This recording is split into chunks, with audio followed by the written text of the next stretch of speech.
So I'm sitting here, all right, I'm drawing on my tablet, I'm doing some illustrations and stuff, and I'm watching this program on YouTube, and it's about chefs, 3-star Michelin shelves, the really high class elite shit and all that.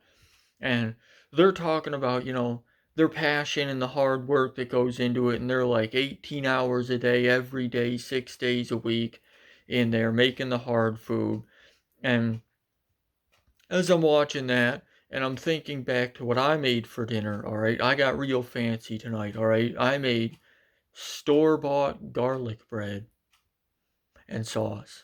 But I'm thinking about this as I'm watching this show and they're talking about all that, their passions and all that. And it occurs to me that I'm never going to go to a fancy restaurant. I'm never going to go to a Michelin star restaurant because, well, first of all, budget. I'm not really in the place to spend $300 on a steak dinner. And if I did have that kind of money, I mean, realistically, my creepy incel of a self is not leaving the house and going out to dinner anytime soon. Like, let's be honest here. But anyway, I can't appreciate good food because I don't like food.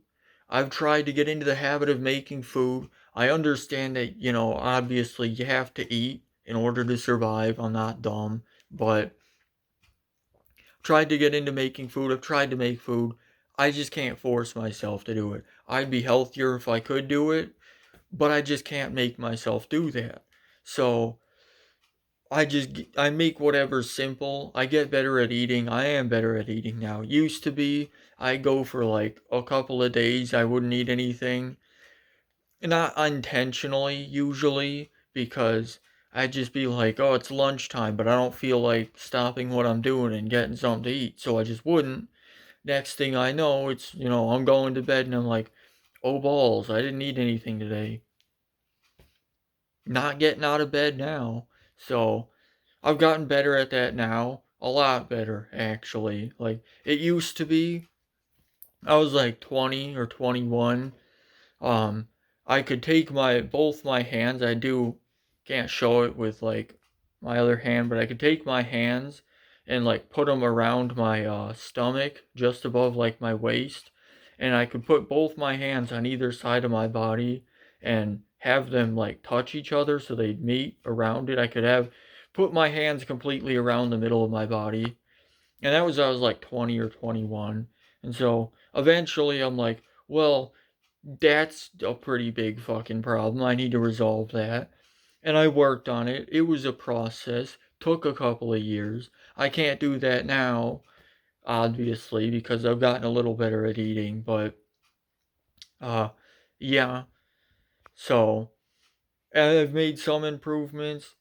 Realistically though, I can't make myself enjoy food any more or less. Like, it's just not one of those things I can do. I can still eat food. There's still some I like better than others, but I'm not gonna be a chef, and I can't really appreciate all the hard work and effort and all that goes into being a chef. So it would make me feel a little bad if I go to this fancy restaurant and it's just food to me. I can't appreciate the hard work. Like going into an art museum. But the difference is you go into an art museum, everyone can just see the painting and it's still going to be there. You go into a restaurant, they're putting all the hard work and effort into making a food and it's going specifically to you, and if you don't eat and enjoy it, well, now it's on you, kind of. But and again, budget obviously, but yeah. So the moral of my story here is there's not really a moral to the story. I just felt like talking about that. So